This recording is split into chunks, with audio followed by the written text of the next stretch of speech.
In Sunday school this morning, I almost lost my voice, so if that happens while I'm up here, I'll just make eye contact with one of you, and you can come up and finish for me. Just kidding, I won't do that to you. Probably. Last week, while Robert was preaching, he was trying to think of a song, and he couldn't quite remember it, and I think it was, one of these things is not like the other. One of these things just doesn't belong. I think it continues. Can you tell me which thing is not like the other? And tell me which one doesn't belong. Yeah, there we go. So I wanted to play a little bit of that because that actually works with our topic for today. Because as we're taught at a young age through these developmental shows and practices, we learn to differentiate things. And you can see on the screen, those are actually 4 fruit. So they're not necessarily all completely different, but there are some differences here. For instance, these 2 are citrus fruits. That sets them apart from the others. These 2 are yellow, so that sets them apart in a different way. They have that in common. These 3 are all kind of in a rounded shape, whereas the banana, being more elongated, is a very different shape. And finally, I think I would prefer to eat these excuse me. I would prefer to eat these on their own or as a mixture, maybe in a fruit salad. But the lemon, I probably wouldn't bite into on my own. Although I have been known to give a slice of lemon to a small child to see what face they will make. So in all of this, I think most of us have learned how to differentiate between different fruit. But the differences aren't necessarily bad. They have different values. They're useful for different things. But different doesn't mean bad. Different can just mean helpful in different contexts. And in fact, it's actually an important survival skill that we learn to differentiate, say, between regular ivy and poison ivy. There are things in this world that are essentially harmless, and there are other things that are harmful. And we need to learn to differentiate between those things. In my case, I also like to differentiate between a really yummy thing like rhubarb and a really terrible, or what I would consider poisonous thing called celery. While they have similarities, they are very different as far as I'm concerned. One way to look at how we actually do this is we filter things in our lives. We learn to bring in information, bring in things, and then only let some things pass through. Kind of like the way we filter water, dirty water going in, and then just the clean stuff coming out, filtering out the things that we don't need. What is harmful, we leave behind. What is good for us, we try to keep. And this is generally a pretty important distinction to make. Again, with rhubarb and celery, obviously, gonna let the rhubarb go through, not gonna let the celery go through. Okay, sorry, that's enough of my personal preferences.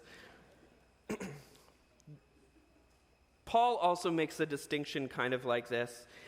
He says that all things are lawful, but not all things are beneficial. All things are lawful, but not all things build us up. That comes from 1 Corinthians 10:23, if you wanted to look that up. And really, he's talking to these believers that are struggling with what it means for them to be Christians in a world where people are doing different practices. Can we eat meat that's sacrificed to idols? Can we eat certain meats or certain foods that were restricted before? And it comes a time when we have to use our discernment to know what will be good and what will be harmful. Now, there is a negative form of this sort of differentiation, this way that we can think about things differently, and it's called confirmation bias. It's the idea that when we hear a new piece of information or a new fact, we tend to filter out and only allow things to come through that we already believe in. Rather than trying to discern what is good and what is bad, we just focus on what we already know to be true, and we don't allow any new information to come in. This can be especially harmful because we don't typically, when we are heavy into our confirmation bias, we don't think about what we're accepting or rejecting. We don't think about where the source comes from. We don't think about whether it comes from a peer-reviewed source, especially when it's of a scientific nature.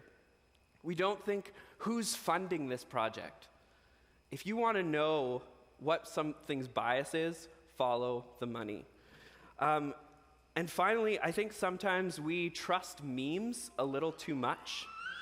These are pictures with words on the internet that are often meant to be humorous or to make a point, but are not a great source of information.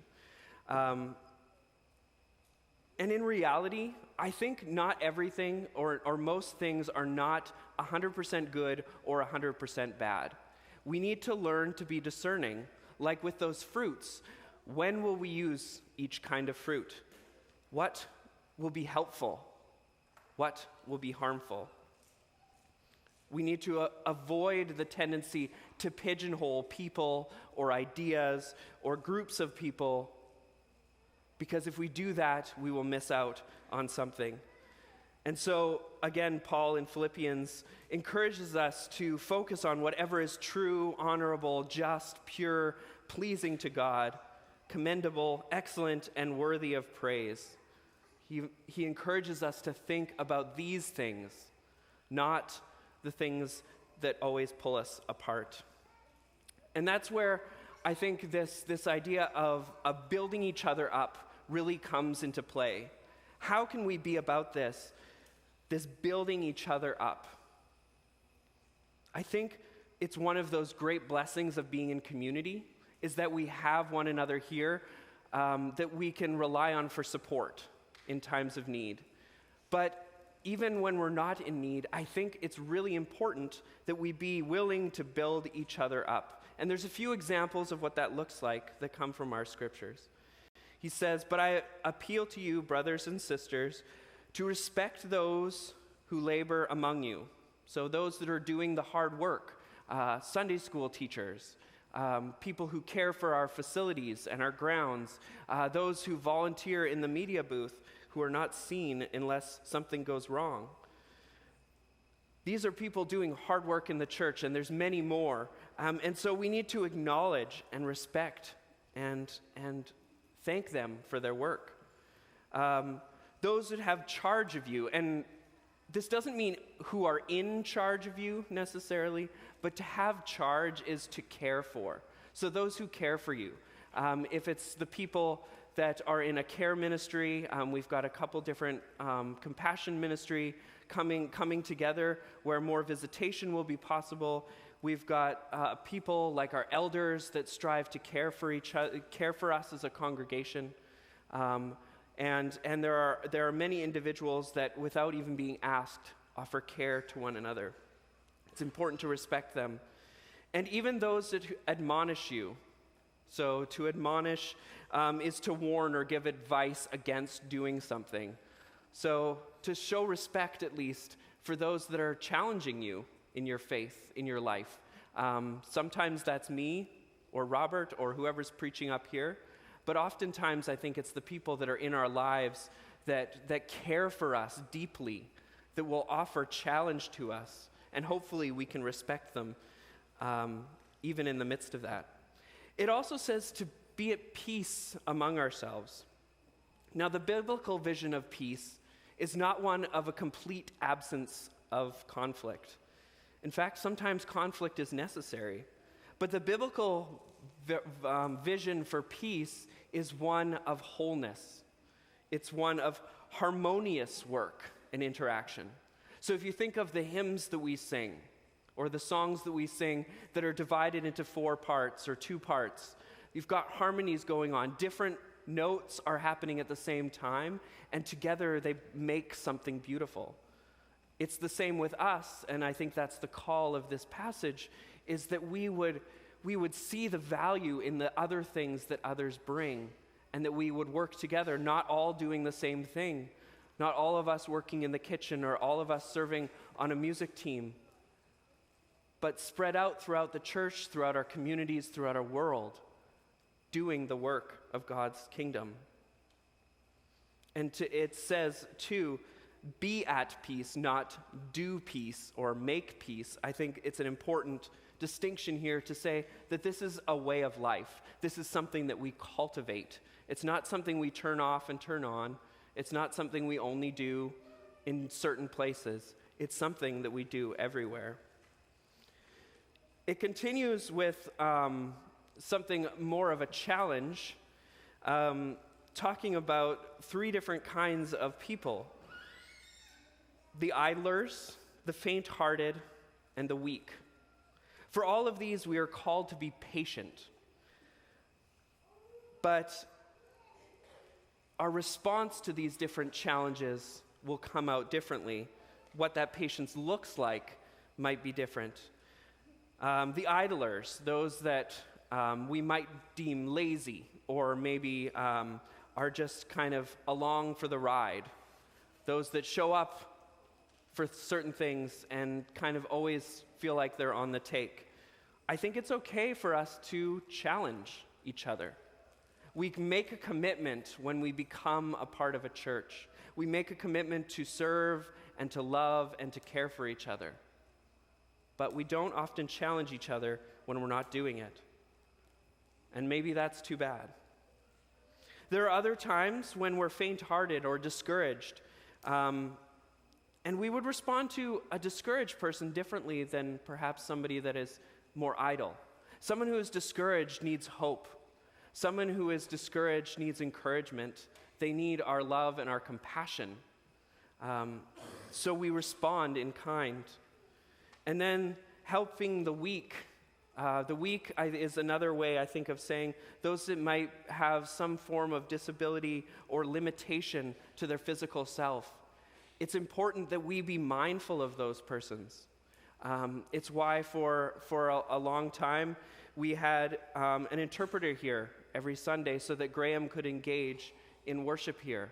It's why we have the ability sometimes we have people come from the back if the front stairs are going to be an issue. It's why we replaced the carpet out in the foyer and the hallways so that there would not be limitations to people's access to our building. It's important to be mindful of those that are in need among us, but to always be patient. Maybe it'll take more than one time. Maybe it'll take times for us to really engage with people. And really there's a tension, I think, between this verse and the previous one, where it says to be at peace, because bringing these things up is going to cause some tension. It might even bring about conflict. But again, not all conflict and tension are bad. Often, many spiritual advisors and guides will say the most growth that you will experience in your life will come through suffering. And we try to do all that we can to avoid suffering. But instead, perhaps we can shift our perspective and use suffering as a way that we may grow. And it's a great time in which we can build each other up. And then the last part of the passage that we heard, see that none of you repays evil for evil, but always seek to do good to one another and to all. I think this is especially important in our world as we try to build one another up and even build up others outside of our community. We may experience resistance to what we do. We may even experience some form of persecution, but even when evil is cast upon us, we are called not to repeat that evil, but to replace that evil with good. I think of the many ways in which we try to model for children appropriate behavior. We talk about it, but we also try to model it. I was having a conversation with someone the other day and mentioned how, Sometimes when you see the parent that says, don't hit your brother, and then smacks the kid for hitting their brother, how that doesn't really model a good response. Instead, we try to say, don't hit your brother. What is a better way that you could express your frustration? Or how can I help you when you are frustrated? In that we are modeling a different way to be. I think that's the same kind of thing here. We don't want to replace or repay evil for evil. Instead, we want to replace that with good and with peace. Now, being at peace doesn't mean being a doormat and being abused. Sometimes it means we have to leave the situation. But I do think that even when things are conflictual, even when things are a struggle, we can still seek the biblical version of peace, which is wholeness and harmonious living. In a lot of the work that I've been doing recently, I've been looking at different kinds of sort of personality tests, such as the Myers-Briggs temperament, the Enneagram. We do PCM here as a church staff, or maybe spiral dynamics as another one. Now, none of these personality tests, I know that's kind of some gibberish there, really capture all that we are. But it does acknowledge some trends in who we are and how we learn and how we can interact with each other. And as awesome as I think it would be if all of you were ENFJ 2s with a harmonizer base in a thinker phase and living out your best orange and green life. Okay, I just revealed all of myself. I know that that's not how it works. We need each other. We are not, we will not, and we should not all be the same. I think we run into trouble when we are. Instead, we're made up of different personality types, different gifts, different manifestations of the fruit of the Spirit. And while we might sit across from each other, divided, I think we can find ways to connect with each other. Paul uses the metaphor of a body, that not all of us are an eye or a hand or a foot, but all of those things are necessary for the body to work. And so we hope to be like that too, an interconnected body that sees things, that goes places, that reaches out to those in need. And in so doing, and acknowledging that others are different from ourselves, rather than picking out what's different and using that against them, I think we can pick out what's different and build them up. Help them to be the best version of themselves possible. This is something that I've talked about several times with couples in premarital counseling and with other groups of we want to be able to build each other up to be the best version of ourselves. It takes a lot of relational investment, but unlike stocks and whatever else happens in the markets, trust me, I do not understand, the relational investment will be totally worth it. And it will be an opportunity for you to grow as well. So here are some things that you can think of, and I'll give you an opportunity to think of these more during our reflection time. Think about what makes the other tick. What's their passion? What really gets them excited? What are some values and priorities that that person has? How is the fruit of the Spirit manifest in their life? How do we see those different things show up? Once you've figured out some of that, you can start asking the question, how are we similar? And how are we different? And then I think it's really important that we ask this last question. It's a question I've asked friends and family. How can we help each other to be our best? To be the best version of ourselves possible? Because honestly, we're not always at our best, but I think we can encourage each other to be. But oftentimes we fall into this trap when we see somebody different or we encounter someone different. We think that we have to prove ourselves, that we have to win, essentially. But I think we have to try to avoid these situations. Because in the end, when it comes to community, when it comes to relationships, nobody wins when everyone is trying to win. Now, while competitiveness has its place, it doesn't work well in relationships. Competition is rooted in domination, in trying to be the best and to control those under you. It's rooted in self-promotion and saying, I am the best.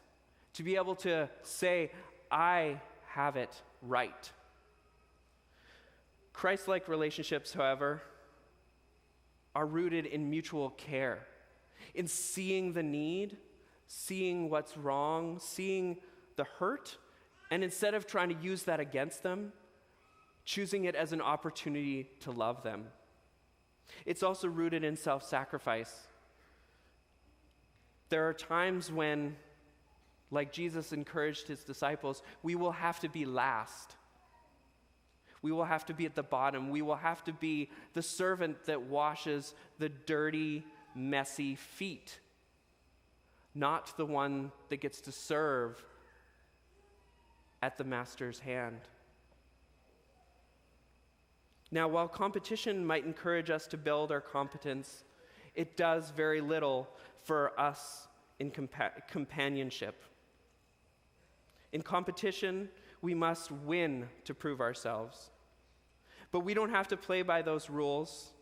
We have a different rule book that says we are to love our neighbors as we love ourselves. And like this picture, I think, shows, in reality, we are all connected.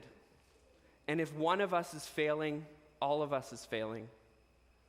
Or as Martin Luther King Jr. said, something along the lines of, injustice anywhere is a threat to justice everywhere. We walk together. We are interconnected. No one of us is completely isolated from another. And so rather than racing against each other, as that would not work for this group tied together at the leg, we must learn to work together, to run the race together so that everyone makes it to the finish line. So, I encourage you to be your best. Not do your best, be your best. We all have work to do on this. This is not something that somebody else can do for us, but we do need the input of others. Too often, the input that we receive from others is don't do this or don't do that. But the negative only gets us so far. We need positive reinforcement too. So coming again from our scriptures, it's important for us to acknowledge the hard work that others do, even when maybe we disagree for their reasons for doing it. Perhaps we see people from another denomination, even another religion, doing work that we pride ourselves on, such as peacemaking and justice. We don't have to spend or waste time saying we don't agree. Instead, we can say, it's okay that we don't agree, but we have this priority for peacemaking. Let's work together on that. We can respect those who are caring and giving of themselves, who are admonishing, because they are putting themselves in a vulnerable place and they need that encouragement. I think Robert's demonstration last Sunday of the chains and the chains coming off was a beautiful image to me of the healing that can happen when we work together and that we help each other to be our best. Taking time to try and understand why people are disengaged or why people are not connecting without judging them is really important.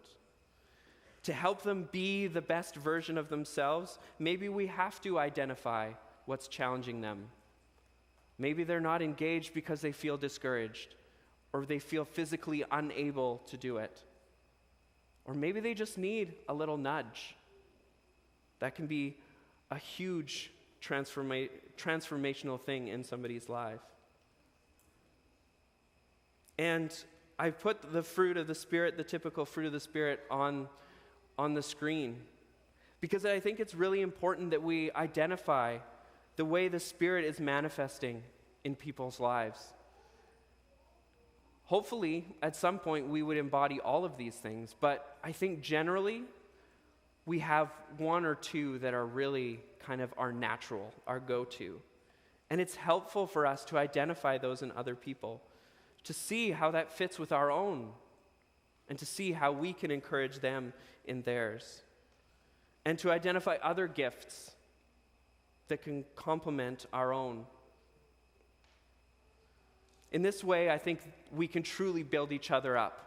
We can encourage each other to be the best version of ourselves possible.